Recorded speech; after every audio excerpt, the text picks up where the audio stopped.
Donc, suite à cette introduction sur le secteur de la construction, le positionnement de l'ESTP dans le secteur, les enjeux que nous avons à relever sur ce secteur, nous allons passer à une conférence sur notre offre de bachelor post-bac. Le bachelor est un bac plus 3, ça se développe énormément dans les écoles d'ingénieurs. Ça a été créé à l'origine par les écoles de commerce. Il y a différents types de bachelor, grade de licence pro, diplôme d'établissement, etc. On va tout vous expliquer. Nous proposons trois bachelors sur 3 de nos campus. Donc, on va être en visio là tout à l'heure avec le campus de Troyes et Carlos Martins, donc, qui en est le directeur pour commencer avec le bachelor architecture et construction. Puis ensuite, le bachelor technologique conducteur de travaux. Et ensuite, le bachelor sciences et ingénierie manager de la construction en co-animation ici et avec le campus de Dijon, Laurence Mangenot, la directrice du campus de Dijon. Je ne me suis pas présenté, c'est pas poli. Je suis Christophe Richet, donc je suis responsable des admissions et des relations candidats pour les formations de l'ESTP. Donc soyez les bienvenus encore une fois. Vous avez donc, là, on est en conférence. Vous avez dans l'Agora les responsables pédagogiques, des ambassadeurs qui sont là pour vous renseigner, mais surtout, je vous invite vraiment, une fois que vous avez un petit peu de temps devant vous, d'aller dans le bâtiment Belgrand qui est juste à côté du bâtiment Vica, ici. Un bâtiment bleu, il y a une petite flèche Forum des associations. Vous avez différentes associations qui sont représentées ici, qui vont vous présenter leurs activités. C'est une particularité de l'ESTP, la vie associative est très forte, plus de 50 associations actives. Et là, vous avez présente ici ce matin la Junior Entreprise, l'association Gourmet qui est en train de préparer les repas pour midi pour nos ambassadeurs, l'association Défi Voile, le bureau des élèves qui s'appelle l'Acte des conducteurs de travaux justement et des bachelors, le bloc aussi qui est le bureau des élèves des ingénieurs, le bureau des sports qui est dans le gymnase aussi qui est juste à côté. Donc voilà, prenez le temps aussi de visiter le campus et vous pouvez vous inscrire dans l'Agora pour les visites de campus guidées, pour aller faire des visites des laboratoires. Nous avons 10 laboratoires qui sont ouverts, 10 laboratoires de recherche et de TP qui sont ouverts. Vous ne pouvez pas les trouver comme ça, tout seul. Donc, on vous y accompagne avec nos ambassadeurs. On fait des groupes de 12-15 personnes avec nos ambassadeurs et vous pouvez vous y inscrire pour choisir le créneau de votre choix. Vous avez tous un bon pour une crêpe. Je vous invite à aller voir nos jeunes de l'Acte justement qui font les crêpes. Donc c'est au bénéfice du BDE, des conducteurs de travaux. Voilà, et puis il faut profiter de cette belle journée et du campus aussi. Aller vers le bas du campus aussi. Le côté vert du campus est très agréable. Ici, on est plus sur le côté bétonné, mais prenez le temps de vous promener sur le campus. Il y a 8 hectares. Ça vous fait une belle balade. Et voilà, donc prenez votre temps et on va commencer la conférence avec Carlos Martins. Ah bah oui, il est déjà là, Carlos. Tout à fait, bonjour Christophe. Tu nous entends bien? Très bien, vous aussi? Ok. On t'entend bien, Carlos. Vous vous entendez bien aussi dans la salle? Les internautes, je pense qu'ils entendent bien aussi. Il n'y a pas de raison que ça ne fonctionne pas. Je vous invite, pour les internautes, à poser vos questions dans la conversation du Teams. Pour qu'on puisse y répondre après la conférence, qu'on n'interrompe pas le déroulé de la conférence. Et puis, je te laisse la parole, Carlos. Merci beaucoup. 2, 3, merci. Merci, bonjour à toutes et à tous. Donc, je suis Carlos Martins, le directeur de l'ESTP sur le campus de Troyes. Et je vais vous présenter un petit peu le campus et plus spécifiquement le bachelor architecture et construction qui est en partenariat avec l'école spéciale d'architecture qui collaborera avec nous tout d'abord sur la construction de ce bachelor ainsi que sur la pédagogie et l'enseignement de ce bachelor. C'est un établissement avec une architecture remarquable, avec une forme de vague, qui a été désigné justement par des architectes, mais sur lequel ensuite sont intervenus aussi des ingénieurs pour pouvoir faire tous les calculs de structure, les calculs de résistance des matériaux. Donc ça allie Ce campus allie justement cette double compétence, ces deux métiers, qui est le métier d'architecte, mais aussi le métier d'ingénieur. Et nous sommes sur le campus de Troyes, au cœur d'un campus universitaire, puisque nous avons ici des écoles d'enseignement supérieur, des écoles d'ingénieurs, ce qui, dans la globalité, nous fait plus de 11 000 étudiants. Spécifiquement sur le campus de Troyes, il y a des thématiques fortes qui ont été mises en place et qui témoignent d'une volonté d'un ancrage fort au niveau du territoire. Et nous nous orientons sur tout ce qui est la construction 4.0, donc le chantier intelligent, la construction intelligente, sur les systèmes d'information géographique, tout ce qui est la topographie, en lien avec toute la partie de topographie, et bien évidemment, vu la richesse du territoire en termes de monuments historiques, sur la partie de la réhabilitation du patrimoine bâti. Donc une ville avec une forte richesse, une ville à taille humaine et un campus à taille humaine avec une forte proximité entre les étudiants et les enseignants ainsi que l'équipe administrative. Sans oublier bien évidemment, au-delà de la formation, une vie étudiante riche et épanouissante en lien justement avec les autres écoles d'ingénieurs, les autres institutions d'enseignement supérieur. Pour ce qui est du bachelor, voici quelques éléments clés. Donc, le bachelor est co-construit et déployé en lien avec l'école spéciale d'architecture. C'est une formation donc sur 3 ans qui vous attribue un diplôme d'établissement au bout des 3 ans et qui se fait sur le campus de Troyes spécifiquement. Les prérequis en termes d'admission sont éligibles tous les étudiants qui ont un bac scientifique, STI 2D avec une sensibilité bien évidemment sur des composantes beaucoup plus artistiques et architecturales. Donc l'admission se fait via Parcoursup et nous avons pour l'année prochaine, pour la rentrée de septembre 2025, une offre de places qui est limitée, qui est au nombre de 35. Nous ne voulons pas massifier ce type de formation, mais plutôt avoir un groupe d'étudiants sur lequel nous pouvons faire un suivi beaucoup plus personnalisé et un accompagnement beaucoup plus proche des étudiants. Donc ce bachelor, architecture et construction, a une double ambition, une double compétence. Tout d'abord, comme vous pouvez l'imaginer, il y a une compétence beaucoup plus architecturale associée à une compétence beaucoup plus dans le domaine de l'ingénierie et de la construction. Et cette construction et cette proposition de bachelor est le fruit d'un travail que nous avions fait en amont il y a plus de 3 ans, puisque nous avons cette année notre première promotion de diplômés qui recevront leur diplôme justement en janvier. Donc c'est le fruit d'un travail qui a été fait en lien avec le monde de la construction, le monde de l'architecture. Et ces étudiants diplômés du bachelor architecture et construction seront en fait un trait d'union entre l'architecte et l'ingénieur génie civil, l'ingénieur du bâtiment, l'ingénieur de la construction, pour pouvoir justement les mettre en lien et pouvoir avancer sur des projets, être beaucoup plus efficient en termes de production de projets de construction. Donc une double compétence, une compétence architecturale, ainsi qu'une compétence beaucoup plus d'ingénierie. En termes de plan de formation, vous avez ici une ébauche assez succincte et représentative de la formation que l'on a sur les 3 ans dans le bachelor architecture et construction.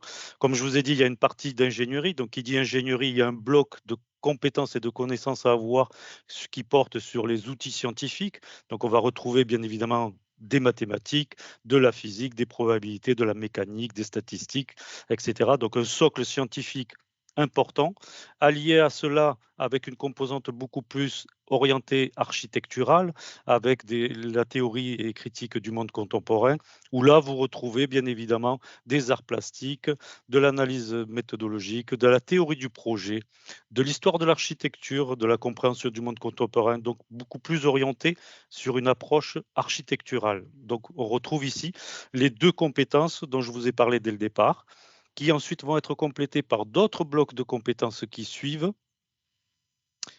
et qui sont les méthodes et techniques transversales. Donc là, on va allier la partie architecturale et la partie d'ingénierie au sein de différentes méthodes et de différents projets, puisque nos étudiants travaillent beaucoup en mode projet sur des constructions qu'ils réalisent au fil des 3 années, au fil des 6 semestres. Sans oublier bien évidemment une composante et compétences beaucoup plus transversales qui portent sur tout ce qui est management et soft skills, avec des techniques de communication bien évidemment, les langues vivantes, des composantes beaucoup plus orientées sur le droit, puisque l'étudiant doit avoir aussi, sans être un expert dans le domaine du droit, avoir des notions pour pouvoir ensuite répondre aux attendus dans le domaine de la construction et dans le domaine de l'architecture. Donc des blocs qui permettent à l'étudiant d'avoir cette vision transversale, aussi bien architecturale que de l'ingénierie, donc faire le lien justement entre ces deux mondes afin que la communication se fasse dans de bonnes conditions et que les projets puissent aboutir beaucoup plus rapidement. Les débouchés, c'est un point qui est très important pour nos étudiants. C'est justement là où nous intervenons et nous avons fait des études bien en amont justement à ce point-là. Et donc les débouchés possibles pour les étudiants, vous en avez ici quelques-uns. La liste n'est pas exhaustive, mais les étudiants pourront être assistants en architecture, donc apporter justement le soutien aux architectes dans la conception et la réalisation de projets. Il pourra être aussi chargé d'études de prix pour pouvoir évaluer donc les coûts d'un projet qui permettent aux équipes commerciales ensuite de présenter et de répondre à des appels à projets. Ce seront aussi des assistants en BIM management, donc toute la partie de la conception et de l'information en réseau dans le cadre de projets de construction. Ils pourront participer aussi bien à la maîtrise d'ouvrage que à la maîtrise d'œuvre. Ils pourront être aussi chargés de projets dans l'immobilier, donc coordonner les différents projets immobiliers dans le cadre de l'élaboration en fonction des cahiers des charges qui auront été définis. Et aussi conducteurs de travaux, donc assurer la coordination, le suivi des chantiers afin de garantir l'état d'avancement et le respect des délais, ainsi que des budgets, bien évidemment. Pour pouvoir intégrer cette formation, donc, comme on vous l'a indiqué précédemment, l'admission se fait via Parcoursup et donc vous devrez avoir bien évidemment en terminale un choix de spécialité qui soit en adéquation avec les prérequis dont nous avons besoin pour le bachelor architecture et construction. Et dans le cas présent, il y a 2 combinaisons qui sont possibles en terminale. Une première combinaison porte sur une première spécialité qui serait les mathématiques. Une deuxième spécialité qui serait beaucoup plus tournée vers les sciences humaines comme l'art, les humanités, la littérature, la philosophie, donc beaucoup plus sciences humaines, et la possibilité d'avoir une option libre ou orientée beaucoup plus sur les mathématiques expertes. Une deuxième combinaison possible, qui est une combinaison beaucoup plus scientifique, comme vous pouvez le constater, avec une première spécialité qui est sur les mathématiques, une deuxième spécialité orientée vers les sciences, comme la physique, la chimie, les sciences de l'ingénieur ou le numérique. Et en option, vous pouvez choisir une option sur la partie beaucoup plus sciences humaines avec des arts, des langues, la culture de l'Antiquité, le droit et les enjeux du monde contemporain. En termes de frais de scolarité, les frais de scolarité pour l'année prochaine sont de 7 600 € par an. C'est des frais qui ne sont pas négligeables et nous en avons conscience, d'où la forte attractivité au niveau des entreprises en fin de parcours de nos étudiants qui permettent justement de revenir, de pouvoir répondre à cet investissement qui a été fait au long des 3 années de formation.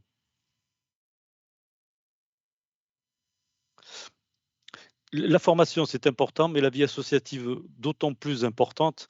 Et donc, nous avons ici une richesse sur le territoire qui est assez conséquente, puisque nous avons ouvert cette formation de bachelor depuis 3 ans, comme je vous l'indiquais.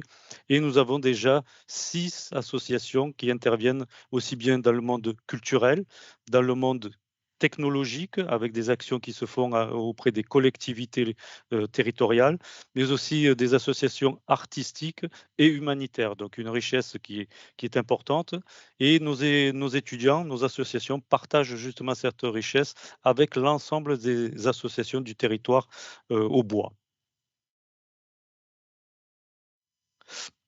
Et pour finir, sans compter au-delà de cette richesse associative, nous avons aussi un réseau qui est assez important et qui permet d'une part aux étudiants de pouvoir trouver assez facilement un centre de stage puisque la formation requiert l'obligation de réaliser des stages donc un réseau qui permet d'avoir ces centres de stage, mais aussi un réseau qui permet d'ensuite une employabilité beaucoup plus facilitée et qui nous permet à nous, d'une autre façon, d'être beaucoup plus proche du monde industriel, puisque des intervenants dans le cadre de la formation du bachelor architecture et construction ont pour origine le monde industriel et collaborent avec nous justement dans cette formation, ce qui permet d'être toujours à la pointe de la technologie et permet aux étudiants d'être employables beaucoup plus rapidement. Bonjour, merci. Excusez-moi si la question a déjà été posée. Je voulais savoir si ce bachelor et les deux autres sont enregistrés au RNCP, au niveau de la certification. Carlos, le bachelor architecture et construction, aujourd'hui, est un diplôme d'établissement. Tout à fait, c'est un diplôme d'établissement et qui n'est pas enregistré au RNCP. Pour le moment. Pour le moment, mais c'est en cours. C'est en cours aussi. 2025. Exactement, c'est en cours aussi d'accréditation au grade de licence auprès de la CTI, qui est la commission des titres d'ingénieur.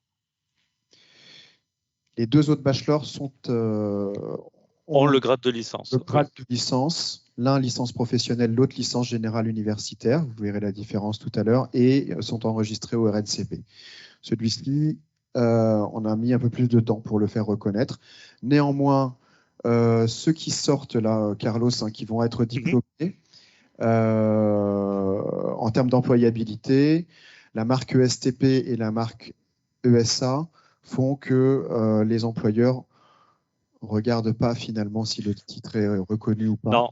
En fait, ce que les employeurs regardent principalement, c'est les compétences que les étudiants ont acquis lors des 3 années de formation. Et c'est ce qui les intéresse, c'est l'employabilité et la mise directement en service, pour ainsi dire, des étudiants au sein des entreprises. Et il y a une forte demande par rapport au monde industriel d'avoir des étudiants comme ça qui sont des cadres intermédiaires qui permettent justement de faire le lien entre, d'une part, le monde de l'architecture et d'autre part, le monde de l'ingénierie de la construction. On va passer au bachelor technologique conducteur de travaux, bachelor de grade de licence professionnelle. J'accueille Murat Ba, qui est le directeur du programme, du bachelor technologique ainsi que du bachelor qui va venir après. Je lui laisse la parole et je reste dans la salle pour faire défiler les slides. Allez. Merci Christophe. Bonjour tout le monde. On va pouvoir y aller sereinement. Donc sur le site de campus, sur le site de Cachan, on va vous présenter aujourd'hui deux bachelors. Deux bachelors donc, qui ont des vocations, je dirais, différentes. Je vais insister là-dessus. Le premier bachelor, c'est le bachelor technologique conducteur de travaux qui s'inscrit dans la continuité du diplôme historique conducteur de travaux de l'ESTP. On remonte vraiment à 1905, vraiment pour les initiés. Alors, brièvement, que nous dit ce bachelor? Ce bachelor, c'est une formation sur 3 ans. 3 ans, pour être plus précis, je vais vous dire 2+1. La première année, on va être sous statut étudiant. C'est imposé. Avec des frais donc inhérents justement à ce statut-là. Merci Christophe. Ça va jusque-là? Vous m'interrompez, il n'y a pas de souci, c'est un échange et donc je veillerai justement à répéter votre question, d'accord, pour que tout le monde puisse entendre. Au fond de la salle, vous m'entendez? Nickel. Première année sous statut étudiant. Deuxième année sous statut apprenti. Encore une fois, c'est imposé. En deuxième année, vous aurez le choix entre l'option bâtiment et TP. Les périodes d'apprentissage, donc là on est jeune, elles sont assez courtes. Vous avez une alternance à peu près de 1 mois, 1 mois. Au terme de ces 2 ans, vous bénéficiez du diplôme conducteur de travaux, nécessairement donc accrédité par l'État. Vous avez mobilisé ce qu'on appelle nous donc, les crédits, les 120 ECTS, que vous pourriez faire valoir au sein de l'ESTP ou en dehors de l'ESTP. Ça sous-entend quoi? Donc c'est la raison pour laquelle j'insiste sur le format 2+1. Vous souhaitez continuer? Très bien. Vous souhaitez partir chez les confrères? Pas de souci. Vous avez les 120 ECTS. Ça va? OK. On continue en 3e année. Si vous voulez continuer, vous basculez donc en licence professionnelle en collaboration avec le CNAM. Le CNAM est le certificateur. On est partenaire. Nous, on dispense l'ensemble des cours par les professionnels du métier. Sous statut apprenti. Donc, pas de frais aussi. Ça va? Mais in fine, qu'est-ce qu'on va former là en 3 ans? On va former des futurs hommes de terrain. J'insiste là-dessus. Ça va être des futurs conducteurs de travaux avec une composante managériale et technique non négligeable. Conducteur de travaux ou assistant conducteur de travaux ou chef de chantier. Est-ce qu'on est bon là-dessus jusque-là? 2+1. Si vous ne voulez pas continuer ou vous voulez continuer ailleurs, pas de souci, vous avez vos crédits que vous pourriez faire valoir, moyennant bien évidemment un dossier académique adéquat, dans d'autres établissements. Ce bachelor-là ne permet pas une intégration en cursus Ingé ESTP. Donc, on ne peut pas être plus clair là-dessus. Vous voulez postuler au terme de 2 ans en cursus Ingé ESTP, ça n'est pas possible. Ça va? Pour l'instant, c'est clair. OK, qu'est-ce qu'on prend? Bon, bah, on prend des blocs scientifiques pour les 2 bachelors et ou des bacs STUDD. Ce bachelor-là, il est essentiellement ici sur le campus de Cachan. Bonjour, allez-y, je vous en prie, pas de souci. Donc, les frais de scolarité que vous voyez ici, encore une fois, est propre à la première année. Ces profils-là vont avoir, j'insiste énormément là-dessus, une approche très terre-à-terre, technique, terrain, avec une réelle vocation, d'accord, pour les échanges sur le terrain. Ça va? Donc, ceux qui aiment le terrain, c'est ça qu'il faut. On continue? C'est ni plus ni moins ce que j'ai dit. D'accord? Alors, bien évidemment, le format, le texte, etc.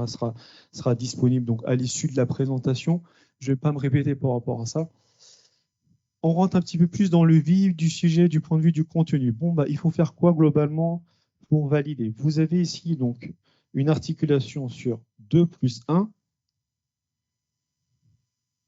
qui est articulée, orchestrée, moyennant donc nous ce qu'on appelle des unités d'enseignement. Ça sous-entend quoi? Ça sous-entend la chose suivante. Sur les 2 ans, vous avez à peu près, je dirais, disons, 1600 heures. Chaque année de formation est séparée et articulée souvent suivant des semestres. Une année étant 2 semestres. Un semestre mobilisant, comptabilisant 30 ECTS. Donc là, vous avez un aperçu, si je puis dire, justement, de ces fameux UE. Ils ne sont pas tous là. Pour pouvoir valider justement cette formation-là, il faut valider les UE, donc ces fameuses unités d'enseignement qui comptabilisent plusieurs modules au sein même d'une unité d'enseignement. Les unités entre elles, pour faire par exemple simple, vous avez ici technique de construction et gestion de projet, d'accord? Disons que ce sont 2 unités, ok? Les unités entre elles ne se compensent pas. Est-ce que je me suis fait comprendre? Pour pouvoir valider, il faut avoir un minimum de 12 dans cette formation. Je vous donne un exemple. Dans l'UE1, vous avez 8 et dans l'UE2, vous avez,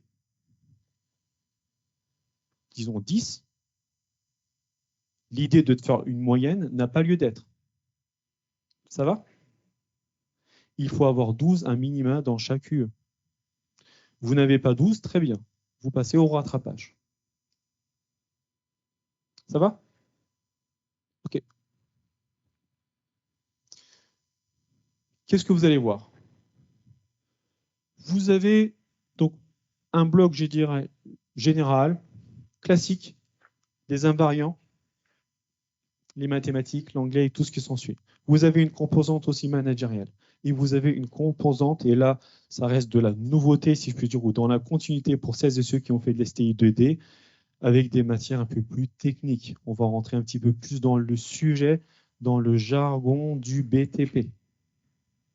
Ça va? On est bon? Pas de questions? Bon, bah, très bien. Je ne rentre pas dans les détails.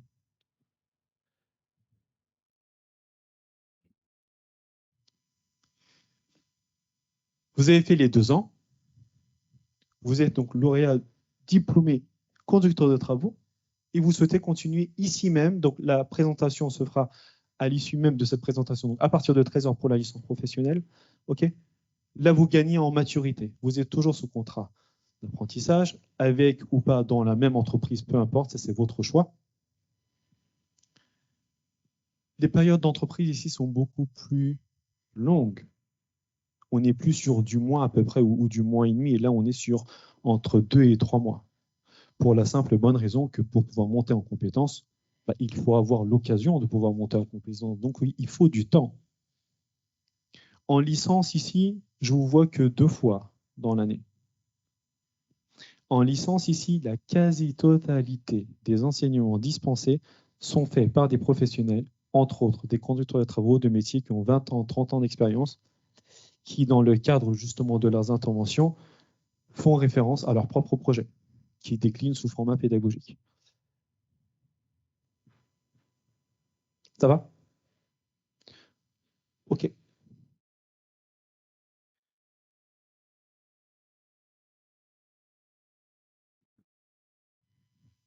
Autant les 2 premières années, parce qu'il faut nécessairement du temps aussi pour avoir cette approche professionnalisante, on est fixé, très articulé, je dirais, quand même avec une approche assez disciplinaire. En 3e année, vous avez vraiment une approche professionnalisante. C'est dans ce sens-là où la quasi-totalité, encore une fois, des enseignements dispensés sont sous format projet, avec de véritables projets qui ont été faits, initiés par les contributeurs.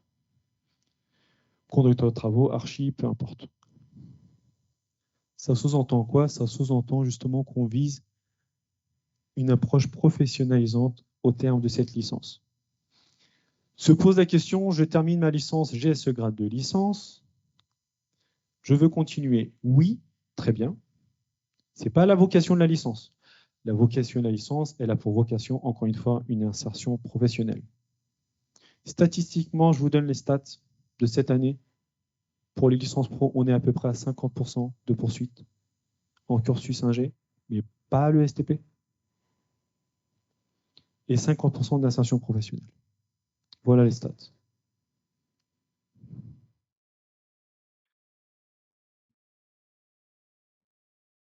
Bon, qu'est-ce qu'on prend? En terminale, qu'est-ce qu'on va regarder? La tendance, c'est que regarder spécialité maths physique. Je dirais plutôt maths avec une 2e spécialité à dominance, je dirais, scientifique. Et la combinaison numéro 2 possible, éligible, on a ces 2 spécialités à dominante, je dirais, sciences dures, mais on rajoute, regardez, les maths. Il faut des maths. Et encore une fois, c'est important pour nous et surtout pour l'étudiant. Par rapport au bac technologique, alors, donc la question était, pardonnez-moi donc pour celles et ceux qui sont en ligne, qu'est-ce qu'on regarde par rapport au bac technologique? On a une approche multicritère, donc c'est simple. Ensuite, Christophe Richer donc va, alors de toute façon ils sont communiqués sur le site de Parcoursup. Donc en fait, on a une approche moyennant donc 5, si je peux dire, onglets qui sont pondérés avec des coefficients. Donc de mémoire, c'est 65, 20 ou 25 et ensuite 15, 5, 5. Qu'est-ce qu'on va regarder? On va regarder les notes. C'est simple. On va regarder les commentaires. Se pose la question aussi, oui, mais un 12 en STI 2D n'est pas nécessairement valable ou comparable par rapport à un 12 en terminale. On regarde aussi. Voilà. On ne regarde pas que la note. C'est une approche multicritère, encore une fois. OK. Donc, 2 questions. La première question, donc je la réitère. Est-ce que l'ESTP donne l'opportunité, est-ce qu'il accompagne le futur apprenti dans la recherche donc de son contrat d'apprentissage? Et la deuxième question est sur la durée. Est-ce qu'on s'engage sur 1 an ou 2 ans? La première question au sens littéral, est-ce que l'ESTP trouve un contrat d'apprentissage? Au sens littéral, la réponse est non. Par contre, en étant à l'ESTP pour ne pas trouver un contrat d'apprentissage, il faut le vouloir. Ça veut dire quoi? Ça veut dire qu'il y a la puissance du réseau. Ça veut dire quoi? Ça veut dire qu'on a, avec les services concernés, des job dating alloués pour ces événements-là. Ça veut dire que là, en février, on a, nous, le forum CBL, par exemple, pour lesquels donc, durant lesquels on accueille des entreprises partenaires qui proposent des contrats d'apprentissage, entre autres. Donc, tout est là. Si je transpose votre question par rapport au stage, parce qu'effectivement, on a un stage en première année, je vous donne un exemple. Est-ce que le STP, encore une fois, trouve des stages pour les stagiaires, pour l'ensemble des bachelors? La réponse est non. Mais je vous donne un exemple concret. En bachelor, donc celui que je vais présenter tout à l'heure en deuxième année, une de nos étudiantes n'a pas pu trouver. Alors vous vous doutez bien qu'on ne va pas la laisser comme ça. Donc qu'est-ce qu'on fait? On déclenche le réseau. En 2 jours, c'était bouclé. Mais est-ce que nous, on s'est engagé à trouver un stage? Non. On aurait pu ne pas trouver. On a trouvé, bah, tant mieux pour elle, on est content. En 2 jours, c'était bouclé. On passe par le réseau des anciens. On a un interlocuteur. LinkedIn fait le reste. Voilà. Mais on ne s'engage pas. J'ai répondu à vos 2 questions? Ah non, la deuxième, pardonnez-moi. La deuxième, le format actuel qui est présenté là, maintenant, c'est le nouveau format. Donc aujourd'hui, je n'ai pas le recul, moi, pour vous dire la tendance. Par contre, si je mets à la place de l'entreprise, il y a fort à parier, et dans l'intérêt de l'étudiant aussi, il y a fort à parier que l'entreprise va pouvoir s'engager sur 1 an. On s'engage sur 1 an, contrat d'apprentissage. Si tout se passe bien, on voit comment est-ce que toi, tu te places et à l'ESTP et au sein de l'entreprise. Bah, si tu souhaites continuer, et nous aussi, on y va, on prolonge le contrat. Pourquoi? Parce qu'il est très difficile, on n'en est pas là, et ce n'est pas nous, notre vocation, de pouvoir rompre un contrat d'apprentissage. C'est très difficile. Donc, il y a fort à parier que ce soit du 1+1. Mais ça dépend de la politique de l'entreprise, je ne peux pas m'engager là-dessus, vous voyez. Mais je comprendrais parfaitement que ce soit du 1+1. Et en général, bah, si ça se passe bien, c'est dans l'intérêt de tout le monde de continuer. Mais je prends un autre cas. Pour un étudiant en deuxième année, tout se passe bien en première année. L'entreprise le propose +1. La réponse, non, j'ai envie de voir autre chose. Vous voyez, il y a tous les cas possibles, imaginables. Je réponds à votre question? Très bien.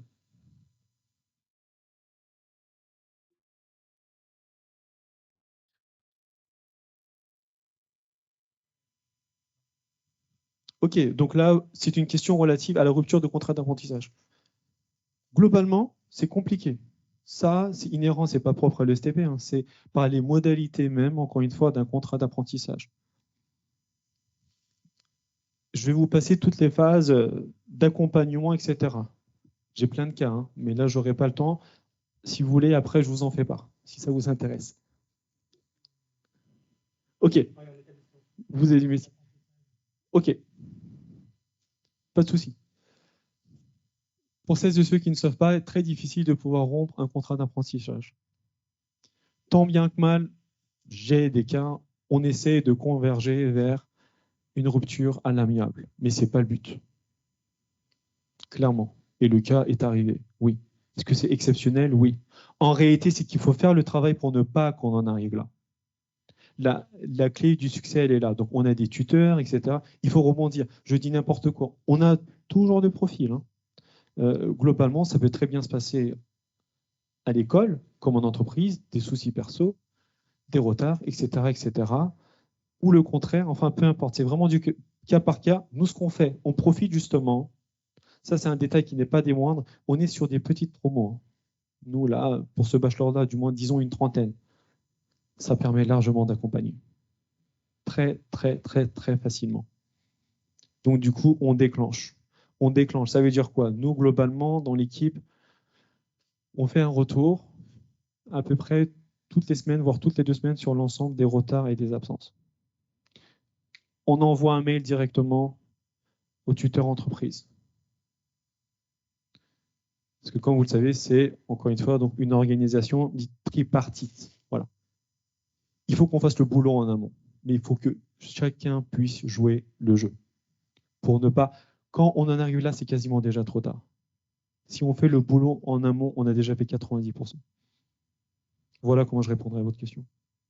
Et puis je peux vous en faire part après de tous les cas particuliers. J'en ai un en tête qui date d'il y a 1 semaine. Mais ça faisait très longtemps que ça n'était pas arrivé.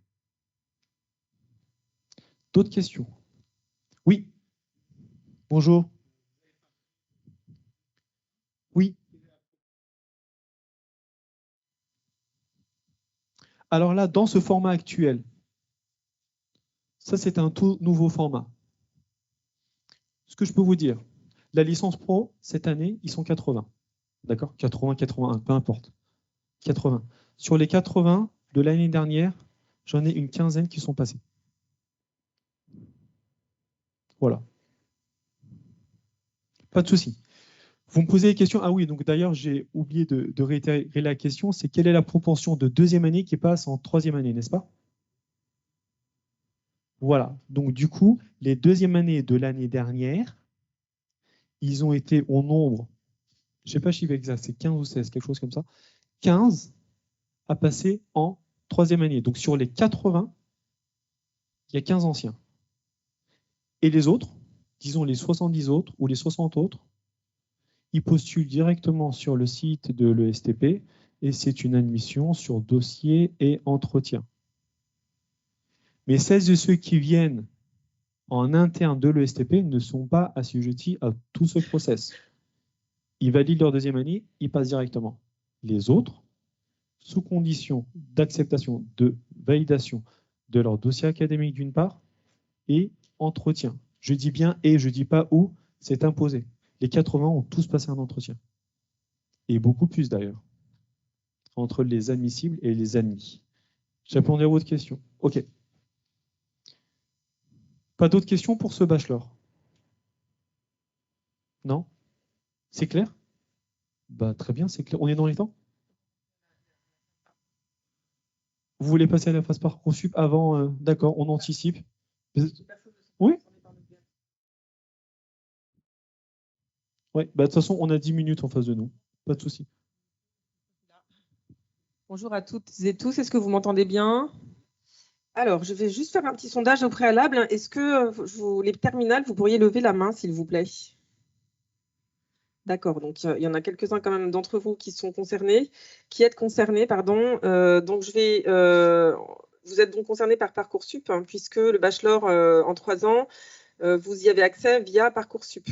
D'accord, donc je vais tenter de retrouver les slides, hein, je vais aller un petit peu vite. Voilà.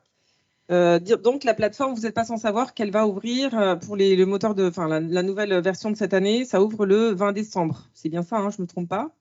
Donc dans quelques jours, et vous allez pouvoir retrouver nos formations en cherchant ESTP dans le moteur de recherche, bien sûr.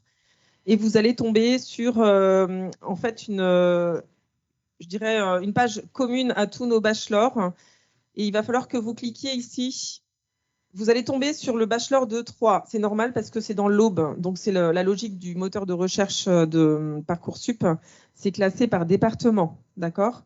Donc, tout est normal. Il faut juste que vous alliez sur ce petit menu déroulant et que vous choisissiez, par exemple, alors attendez, il est où?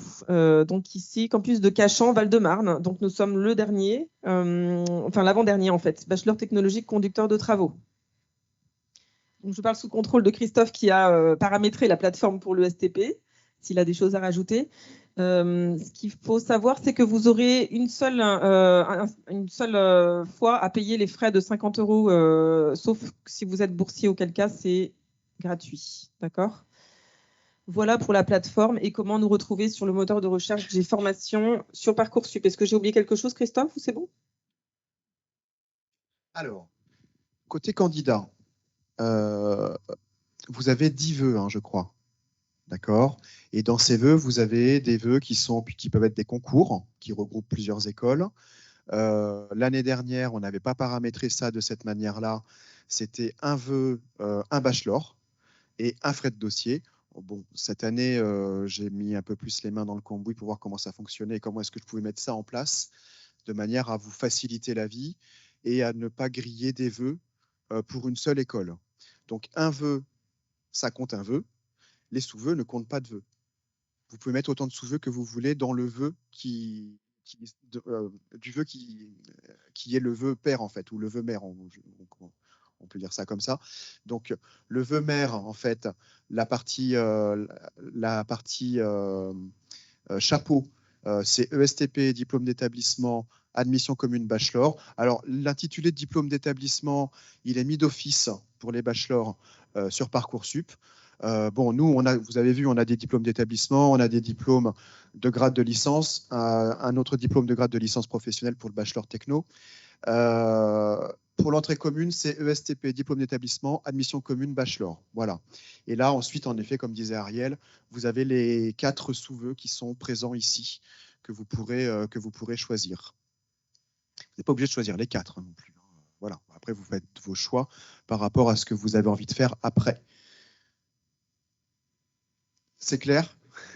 Merci. Donc, on va poursuivre toujours sur Parcoursup sur nos critères de sélection.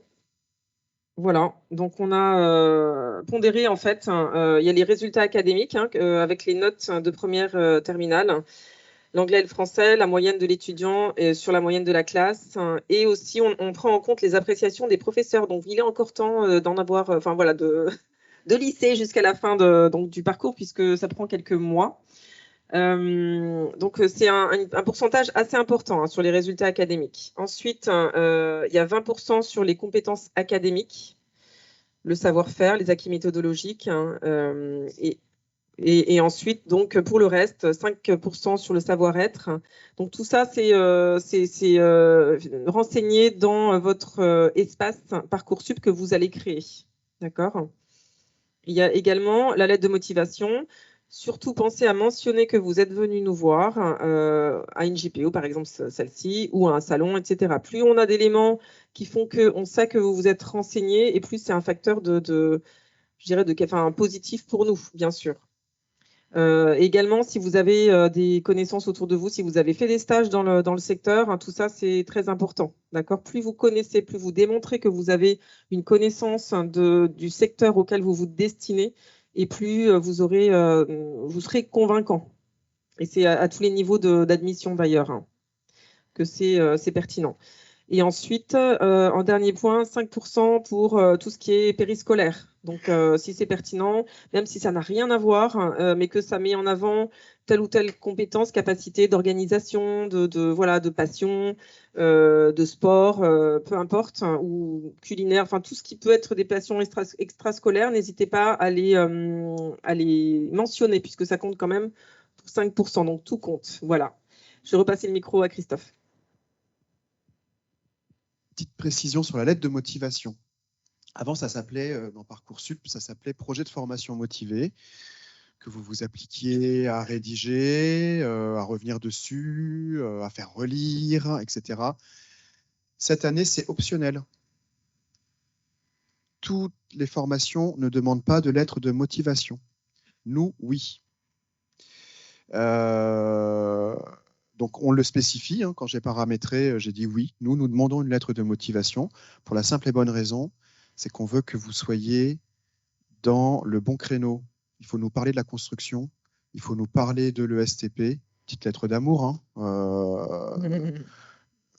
que vous vous êtes bien renseigné, quelles sont les spécificités que vous aimez à l'ESTP. Profitez de cette journée pour en prendre un maximum. Je vous rappelle, dans le bâtiment Belgrand, juste à côté, vous avez toutes les associations. Ça va vous permettre aussi de vous dire « Ah mais oui, mais moi aussi je fais ça, moi aussi je fais ça, je peux le mettre dans les activités périscolaires, etc. » Nourrissez-vous aujourd'hui de ce que vous allez pouvoir mettre dans votre dossier demain sur Parcoursup. Vous avez le temps, il ne faut pas que ce soit anxiogène. Ça l'a été, je vous rassure, un côté établissement, c'est hyper anxiogène aussi. C'est pour paramétrer l'outil, que tout soit validé, le système de paiement, etc. Alors pour le système de paiement, c'est soit en Paybox, en carte bancaire, ou sinon par virement. Voilà. Voilà. Et puis, évidemment, 65% sur les résultats académiques, c'est important. Le but, c'est de ne pas vous envoyer dans le mur. Hein. On veut aller ensemble jusqu'au bout, jusqu'à la diplomation.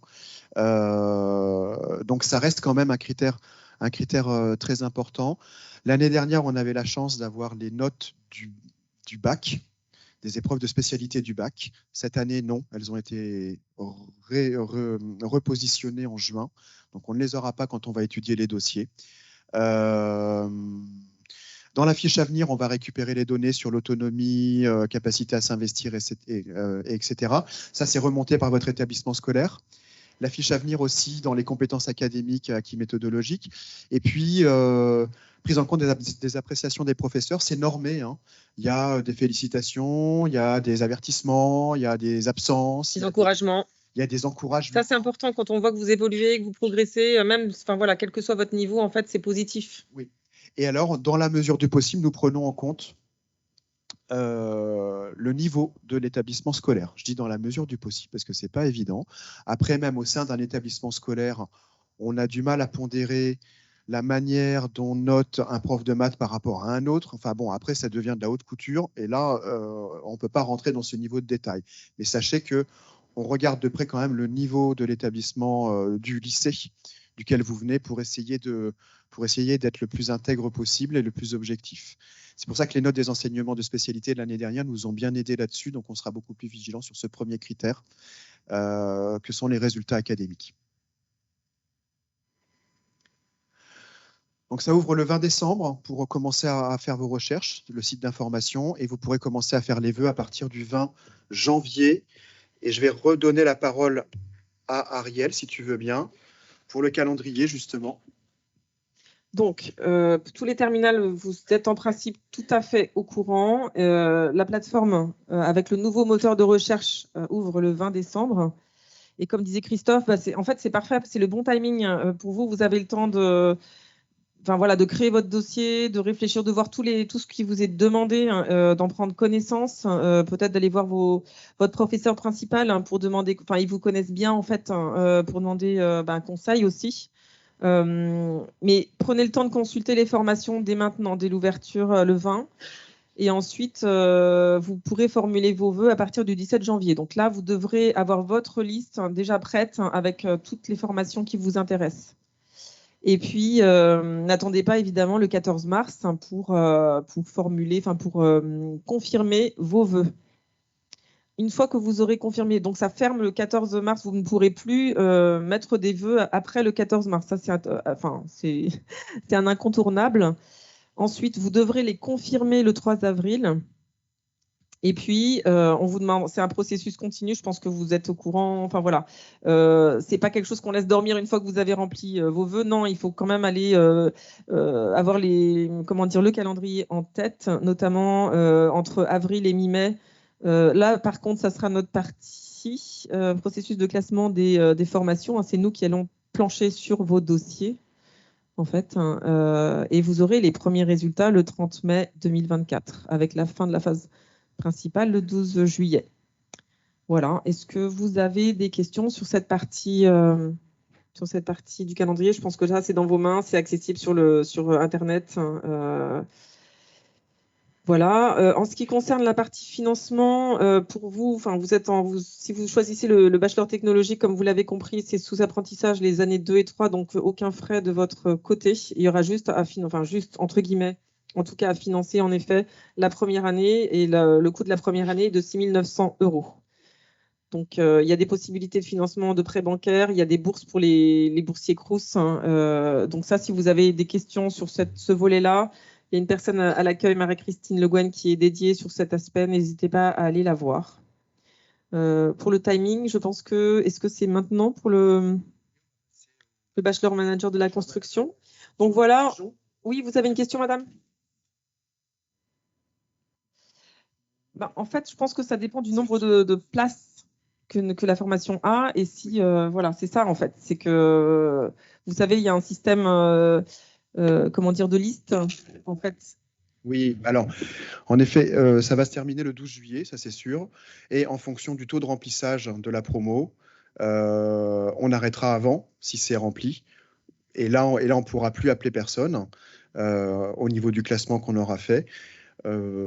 Sincèrement, on n'attend pas le 12 juillet pour remplir, hein, en fonction du classement qu'on aura. Après, c'est variable, hein. Ça va plus ou moins vite, hein, selon les années et selon la qualité des dossiers qu'on peut récupérer. Mais ça, c'est la phase principale. Après, il y a la phase complémentaire qui va commencer le 12, je crois, oui, dans la foulée, hein. Voilà, on y sera peut-être. Mais bon, voilà, ça suit. De toute façon, là maintenant, ce qui est bien, au moins dans Parcoursup, et les évolutions de Parcoursup sont quand même remarquables par rapport à ce qu'on a connu avant, vous allez pouvoir, c'est vous qui décidez en fait, on vous fait des propositions, vous n'ordonnez plus vos vœux, il n'y a plus de choix 1, 2, 3, 4, 5, 6, 7, 8, 9, 10. Vous faites vos choix, vous recevez les réponses des écoles. Alors, ça va s'étaler, hein, selon les écoles, hein, peut-être sur une semaine, hein, pour avoir toutes les réponses. Vous faites les réponses, vous suivez les réponses des écoles et vous pouvez nous mettre en attente. Oui, mais, et oui, mais, et oui, mais, jusqu'au 12 juillet pour jouer avec nos nerfs. Et là, c'est très confortable pour vous parce que vous pouvez quand même attendre jusqu'à ce qu'une école que vous préférez, mais nous, on n'a pas la visibilité parce qu'on ne voit pas votre ordre de. Il n'y a pas d'ordre de vœux. On n'a pas la visibilité. Donc, la balle est dans votre camp quand on fait la proposition.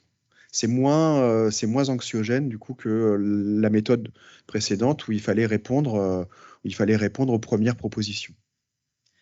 On va retrouver Murat, donc directeur du programme, et Laurence Mangenot qui nous rejoint, directrice du campus de Dijon, pour parler du bachelor sciences et ingénierie manager de la construction. Particularité de ce bachelor, possibilité de poursuite d'études en école d'ingénieur ici ou à l'université ou ailleurs. Voilà, c'est vraiment la particularité de ce bachelor. Et nous avons ouvert la première promotion à Dijon cette année.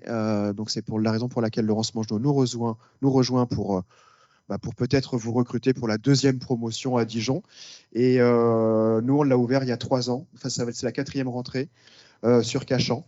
Je vais laisser la parole à nos orateurs. Merci. Merci Christophe, bonjour Laurence. Donc on continue dans la même lignée pour la présentation du second bachelor qui va se différencier par certains de ces aspects qu'on va vous expliciter avec ma collègue Laurence, directrice du campus de Dijon. Donc pour votre information, je redis ce que Christophe a dit, c'est un bachelor qui est commun sur le site de Cachan et sur le site de Dijon à une petite variante près qu'on va vous dire tout à l'heure. Sinon, c'est exactement le même. Hop, on y va. Donc, bonjour à tous. À toi, Laurence. Ouais, merci Murat. Donc bonjour à tous. Je suis très heureuse de pouvoir co-animer effectivement cette présentation avec Murat. Donc le bachelor manager de la construction, donc effectivement c'est 3 années de formation, mais ça je pense que vous commencez à l'avoir en tête, proposé sur les 2 campus, sous statut étudiant. En termes de prérequis, ce qui est important, c'est d'avoir en tête qu'il faut avoir suivi un bac scientifique ou un bac STI 2D. Alors je vais revenir après dans la foulée sur les spécialités qu'il faut choisir, mais l'idée en fait de ces prérequis, c'est que vous allez voir que dans le parcours de formation, il y a un socle scientifique qui est important, sur lequel on va construire le reste de la formation. Et donc, on veut s'assurer que vous avez les prérequis nécessaires pour être bien dans cette formation et pouvoir suivre les différents modules de formation. L'admission se fait sur Parcoursup, mais Christophe Richer vous a présenté ces différents éléments juste avant. Et puis, en termes de nombre de places, on a une 50aine de places, donc 50 places proposées sur le campus de Cachan et 28 sur le campus de Dijon. Donc, effectivement, le campus de Dijon, c'est la 2e promotion qu'on ouvrira en 2020. Et on a déjà une première promotion qui a intégré cette année. Les frais de scolarité pour les 24-25 sont de 7 600 €. Et puis, effectivement, à l'issue de ce bachelor, on a 2 options. Soit une intégration dans le monde de l'entreprise, donc parce qu'il y a une attente très forte des entreprises pour embaucher des cadres intermédiaires, soit une poursuite d'études, effectivement, en école d'ingénieur, ou en master. Donc en master, ça se fait effectivement dans la foulée. En école d'ingénieur, c'est sur un modèle 3+3, c'est-à-dire que vous passez 3 années de formation en bachelor et ensuite 3 années de formation en école d'ingénieur, puisque vous intégrez en début de première année. Voilà pour cette partie. Et puis effectivement, ce qui est important, c'est le petit macaron qu'on voit en haut à droite, puisque ce bachelor confère un grade de licence, ce qui permet justement la poursuite d'études que je viens de vous présenter. Alors, peut-être pour compléter, on reparlera des bourses tout à l'heure, mais peut-être que pour compléter. Non, vas-y, tu peux. Non, vas-y, Murat, excuse-moi. Parce qu'il y a une partie sur les bourses et on en reparlera après, mais sur la partie peut-être critères et surtout sur la partie enseignement de spécialité qui doivent être choisis. Donc, première chose qui est importante, c'est ce que j'évoquais, il faut forcément avoir choisi les mathématiques parce que c'est la base effectivement de ce fameux socle scientifique. Donc, ça, c'est une obligation effectivement pour pouvoir postuler sur ce bachelor. En enseignement de spécialité complémentaire, on reste sur des enseignements scientifiques aussi, en ayant choisi physique-chimie ou sciences de l'ingénieur ou numérique et sciences informatiques. Et puis, idéalement, ça n'est pas une obligation, mais c'est vrai que c'est mieux d'avoir choisi maths experte, qui vous permet déjà d'avoir un socle un peu plus robuste et qui vous permettra d'intégrer effectivement le programme de bachelor un peu plus aisément. C'est bon pour moi, Murat. On peut continuer. Alors, du coup, on revient sur la bourse après, c'est ça? Oui, parce qu'en fait, il y a une autre slide qui en parle Oui. ensuite. Okay. Et en fait, alors peut-être pour positionner un tout petit peu ce bachelor dans le contexte de la construction, donc c'est des choses qui vous ont déjà un peu été présentées préalablement, mais on est vraiment dans le monde de la construction, il change complètement par rapport à ce qu'on pouvait faire avant, c'est-à-dire qu'on ne peut plus construire aujourd'hui comme on construisait avant. Pourquoi? Pour 2 raisons principales. La première, c'est qu'il faut effectivement intégrer tous les enjeux liés au changement climatique. On en parle beaucoup autour de nous, mais c'est une réalité, notamment dans le monde de la construction, qui est un gros contributeur effectivement avec une empreinte carbone importante. Et donc, ça veut dire qu'on va plus utiliser les mêmes matériaux, on va plus effectivement utiliser les mêmes principes constructifs, en essayant d'en choisir certains qui utilisent moins de matériaux. On va beaucoup plus travailler sur l'isolation, on va beaucoup plus s'orienter sur de la rénovation plutôt que de la construction neuve. Et tout ça fait que finalement, on va faire évoluer complètement nos cursus de formation, puisque ce sont les entreprises qui attendent effectivement ces nouvelles compétences. Et puis le deuxième point, ce sont tous les outils numériques qui ont changé complètement la façon de construire. Alors vous allez me dire qu'effectivement, ça fait un moment quand même qu'on parle du numérique, c'est vrai, mais entre le numérique un peu théorique et le numérique qui s'applique à un secteur d'activité, déjà, c'est 2 choses différentes. Et puis, pour qu'un secteur d'activité et pour que les entreprises s'approprient l'ensemble des outils, ça prend du temps, ça prend plusieurs années. Et vous, en tant que potentiel futur acteur du monde de la construction, c'est aussi vous qui allez participer finalement à l'évolution de l'ensemble de ces outils pour que les entreprises puissent aussi monter en compétences. Et donc tout ça fait que finalement, on change la façon de construire. Et les bachelors, notamment ce bachelor-là, en fait, il va intégrer l'ensemble de ces enjeux-là, donc pour pouvoir accompagner les entreprises. Et à l'issue du bachelor, vous allez aussi avoir une vision d'ensemble d'un projet de construction. Et ça représente une attente forte des entreprises. Quand on les interroge justement, notamment sur ce bachelor-là, ce qu'elles nous disent à chaque fois, c'est nous, on a besoin de cadres intermédiaires qui soient capables de piloter un projet dans sa globalité et de comprendre finalement les tenants et aboutissants d'un projet pour pouvoir prendre les bonnes décisions et les décisions les plus adaptées. Voilà.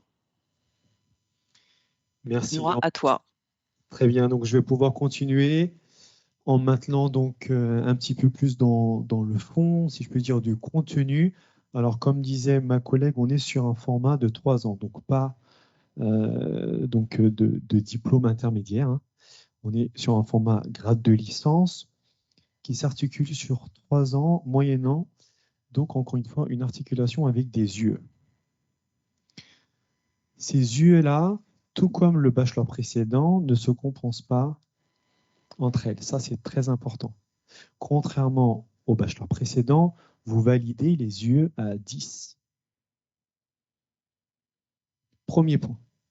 Deuxième point, une chose qui est très importante, vous avez un stage en 2e année de 6 semaines, obligatoire. Vous avez un stage en 3e année, 16 semaines minimum, obligatoire. Tout ce dont je suis en train de vous parler constitue ni plus ni moins les critères que nous impose la CTI. Ce bachelor-là requiert aussi un niveau de TOEIC pour pouvoir le valider à 785. le TOEIC, donc le test qui permet d'une certaine manière de qualifier et de quantifier votre aptitude à pouvoir communiquer, échanger, comprendre votre niveau en anglais. Ça va jusque-là? OK. Donc, je suis ni plus ni moins en train de vous expliciter les conditions, encore une fois, de validation de ce fameux bachelor qui permet une intégration sous condition de validation du jury en première année du cycle 1G ESTP, contrairement au précédent que je vous ai présenté. Ça va? OK. On rentre un petit peu plus dans le vif du sujet. Alors, autant le premier, on va former des hommes de terrain, de véritables techniciens. Ici, on va avoir une approche beaucoup plus systémique. J'entends par là, le profil bachelor manager de la construction peut être amené, s'il le veut, à pouvoir évoluer au sein de la maîtrise d'œuvre. Il peut être amené à faire du calcul de dimensionnement. Il peut faire partie intégrante à l'assistance à la maîtrise d'ouvrage. Ça sous-entend quoi? Ça sous-entend ici, ce que vous voyez, une approche beaucoup plus large, beaucoup plus systémique en termes de modules. Et en termes de prérequis, on va insister beaucoup plus sur les attentes du bloc scientifique. On va être plus exigeant là-dessus. Ça va? À titre d'exemple, je vous donne juste un indicateur. Vous avez 2 fois plus de maths dans cette formation, peu de choses près, que celle qui est précédente. Mais dans l'autre, vous avez beaucoup plus de technique, approche terrain. Ça va? Donc, on va être très vigilant sur ce bloc scientifique-là. Vous allez pouvoir vous initier aux fondamentaux, je dirais, du secteur du BTP via ce qu'on appelle, nous, les sciences de la construction, c'est-à-dire les calculs de résistance de matériaux. Pourquoi ça casse, pourquoi ça plie, comment, etc. On va avoir besoin des outils mathématiques pour modéliser tout ça. On va pouvoir s'interroger aussi sur les interactions entre le sol et la terre. Entre autres, ce qu'on appelle, nous, la géotechnique et ou la mécanique des sols. Comment le sol se comporte quand, encore une fois, vous avez une structure qui pèse des tonnes et des tonnes et des tonnes. On va pouvoir interpréter ce qu'on appelle des documents techniques qui seront édités par les professionnels du métier. Et en ce sens, ce profil-là peut être amené aussi à travailler au sein d'un bureau d'études techniques, d'une certaine manière, qui va valider les différentes phases d'avancement. Il aura aussi, de par sa responsabilité, la possibilité de pouvoir littéralement arrêter un chantier en disant ça, c'est pas conforme. Ça va jusque-là? On va ratisser un panel de connaissances beaucoup plus large. OK. Donc, je vous ai explicité les stages de 6 semaines et regardez ici ce que vous voyez, la mobilité internationale. Et pourtant, ça, pour le bachelor précédent, je ne vous en ai pas parlé. Tout comme le stage de 2e année de 6 semaines, le stage de 3e année de 16 semaines minimum, tout comme le TOEIC, la mobilité internationale en 2e année qui s'effectue durant la période estivale, de mémoire cette année, c'est 10 juin, 13 ou 14 juillet, c'est une condition de diplômabilité. Les étudiants de 2e année partent, cette année, c'est en Espagne, comme les années précédentes d'ailleurs. Pour l'instant, on est en Espagne, depuis l'ouverture. Donc, les 3 promos précédentes sont parties en Espagne, durant lesquelles donc, ils suivent un programme qui leur est dédié. Pour ne pas citer, ils font donc des calculs d'hydraulique et de résistance des matériaux. Ils doivent partir et ils partent. Et ça se passe très bien. Critères de diplômabilité aussi. On veut favoriser un minimum. Encore une fois, ça, c'est impulsé par la CTI. On veut de l'échange. Alors ici, on appelle ça une mobilité sortante, mais on privilégie aussi des mobilités entrantes avec des étudiants internationaux.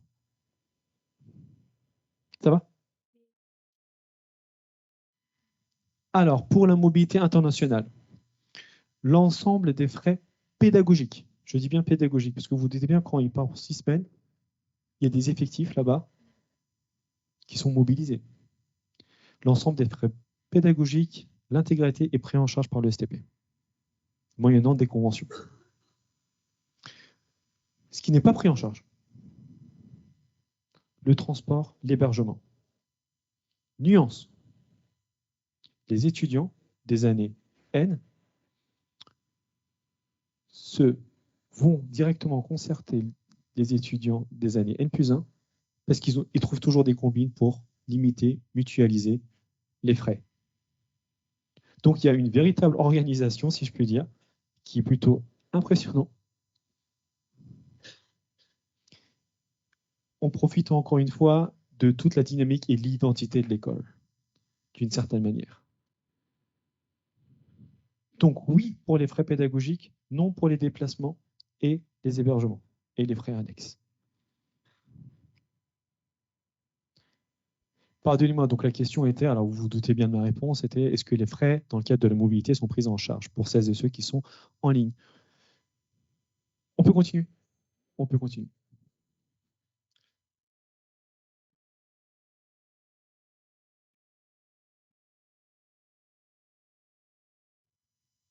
Le Bachelor Manager de construction mobilise très exactement, donc là on va au maximum de ce que la CTI nous impose, 2000 heures. Vous avez 2000 heures sur les 3 ans. Si on fait le calcul, on enlève tous les jours fériés, tout ce qui s'ensuit, vous avez entre 25 et 30 heures, voire 35 par semaine. Disons 30 heures. Ces 2000 heures-là sont articulées avec 40% de cours, 30% de TD, et le reste, vous avez des projets et des TP. Tout ce dont je suis en train de vous parler est commun, strictement le même, entre Cachan et Dijon. À une variante près, sur les 2000 heures, vous avez à peu près un volume de 80 heures à peu près, qui se distingue par, regardez bien ici, le campus de Cachan vous propose ce qu'on appelle, nous, des majeurs, conducteurs de travaux. Là, on va rentrer un petit peu plus dans le vif du sujet. Je vous donne un exemple. Cette année, la promotion en 3e année, on a un ratio, ils sont à peu près 30, d'accord, 29 pour être exact. Les 2 tiers sont partis en conducteur de travaux, 1 tiers en projet immobilier. Donc, projet immobilier, là, on a un professionnel du métier qui vient et qui les initie justement au métier de développeur immobilier et de montage de projets immobiliers.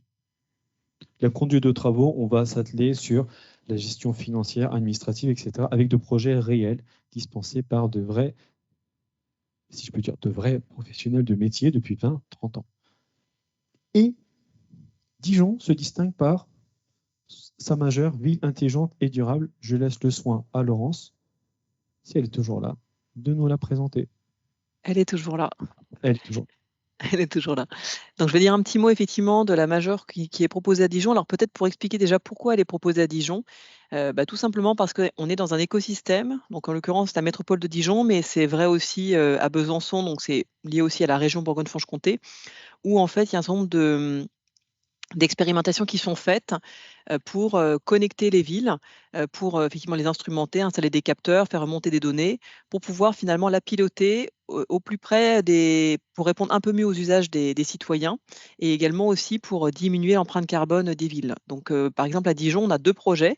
Un projet qui s'appelle le projet On Dijon, de ville connectée, et un deuxième projet qui s'appelle le projet Response, de quartier énergie positive. Donc, ça veut dire quoi? C'est-à-dire qu'on produit plus d'énergie dans le quartier qu'on en consomme. Donc, il y a tout un travail sur la production d'énergie, sur le stockage de cette énergie pour la réutilisation effectivement dans le quartier. Donc, c'est pour ça en fait qu'on a choisi de développer cette option-là à Dijon. C'est qu'en fait, sur la partie formation, mais également sur la partie recherche, on est en train de monter en compétence sur ces sujets-là, en lien avec les projets portés par le territoire. Maintenant, en quoi ça consiste très précisément? Parce que la ville, c'est assez large. En fait, ça veut dire qu'on va travailler plutôt à l'échelle d'un quartier ou à l'échelle de 2-3 bâtiments qui vont avoir des fonctionnements en propre et ensuite des fonctionnements, des interactions entre eux, et qu'on va essayer effectivement de voir comment faire mieux. Alors la première chose, c'est qu'on va regarder effectivement, on va étudier tout ce qui est changement climatique et on va voir comment prendre en compte l'ensemble des enjeux des changements climatiques et puis comment on peut construire effectivement de façon plus vertueuse. Et puis ensuite, ce qu'on va faire, c'est qu'on va essayer de comprendre quand même comment fonctionne une ville. Une ville, c'est un système, donc ça qui est intéressant, donc des interactions entre les différents bâtiments, des interactions entre différents usages. Les usages, c'est quoi? C'est la mobilité, on se déplace dans une ville.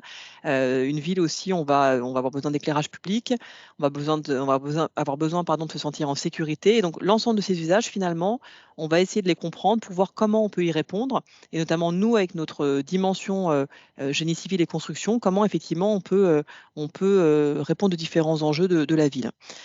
On va présenter aussi les différents outils numériques connectés d'une ville. On va parler d'intelligence artificielle, on va parler de modélisation, de simulation, on va parler de capteurs aussi, pour pouvoir justement récupérer de la donnée pour pouvoir faire évoluer cette ville. Et puis l'autre point qui est important, je dirais complémentaire, c'est la notion d'efficacité énergétique. J'ai parlé tout à l'heure de quartier énergie positive. Donc c'est bien de produire de l'énergie, mais c'est aussi bien d'en consommer moins. Donc c'est aussi ça qu'on va pouvoir travailler à l'échelle d'un bâtiment ou d'un quartier, c'est d'avoir effectivement des bâtiments qui sont moins énergivores. Et puis en complément, et ça c'est commun à l'ensemble effectivement des majeurs, on va aussi sensibiliser nos étudiants à la conduite de projet, à la gestion d'une équipe, notamment parce que comme on parle d'une ville qui est un système, qui est un ensemble, c'est important d'avoir cette fameuse vision d'ensemble pour pouvoir faire évoluer le dispositif dans sa globalité. Merci beaucoup, Laurence. Alors, il nous reste 5 petites minutes, donc on va faire un tout petit but pour prendre potentiellement les questions qui sont susceptibles d'être posées. Ce que je te propose, Laurence, c'est qu'on bascule directement sur les singularités du campus de Dijon, si tu venais dire quelques petits mots, et ensuite on passera à la phase de questions-réponses. Ça me va très bien. En plus, comme je viens de parler de la ville intelligente et durable, c'est une très jolie transition vers notre bâtiment qui se veut aussi intelligent et durable. Donc, c'est un lieu de vie qui est agréable. Bon, voilà, on vous invite à venir à Dijon. Vous voyez, même, il y a le soleil qui m'arrive sur le visage, donc il fait très beau en plus à Dijon, ce qui n'est pas désagréable. Et dans ce bâtiment, donc c'est un lieu qui est agréable. Il y a différentes terrasses, il y a différents lieux de vie, différents lieux effectivement pour apprendre et puis pour travailler en projet. Mais au-delà de ça, c'est un campus qui se voulait aussi exemplaire d'un point de vue environnemental, d'un point de vue énergétique, d'un point de vue numérique. Donc ça veut dire aujourd'hui qu'on apprend tous les jours avec ce bâtiment-là, et du coup c'est un vrai bac à sable sur lesquels nos étudiants vont pouvoir travailler, sur lesquels nos enseignants-chercheurs vont pouvoir travailler. On a une thèse qui commence en janvier justement pour effectivement mieux comprendre ce bâtiment. Et donc ce qui est intéressant, c'est que outre le fait qu'on y vit, en fait, ça nous permet aussi de travailler sur ce bâtiment, et c'est vraiment un exemple à part entière de ce qu'on peut faire. Et ensuite, on peut potentiellement faire des projections à l'échelle de la ville, c'est-à-dire que les conclusions qu'on peut tirer à l'échelle du bâtiment, on peut faire des projections à l'échelle de la ville pour aussi toujours alimenter notre réflexion sur la ville intelligente et durable. Voilà en quelques mots très synthétiques. Merci beaucoup, Laurence. Alors, on a potentiellement quelques questions, juste avant de passer la main à mon collègue. Je vous écoute. On a 4 minutes. On a 4 minutes. Bonjour. La fameuse question. OK. Donc, la question est tout simplement, est-ce qu'il peut y avoir un échange entre les campus? La réponse à l'heure actuelle, alors vous vous doutez bien qu'on y a réfléchi, pour l'instant, la réponse est non. Voilà. Il faut qu'on ait une certaine représentativité de la dynamique sur l'ensemble des 2 campus pour pouvoir, alors ça va sans doute venir sur un moyen long terme, mais aujourd'hui, la réponse à l'heure actuelle, c'est non. Pas d'échange entre campus et Dijon. Autre question, il nous reste 3 minutes. Oui.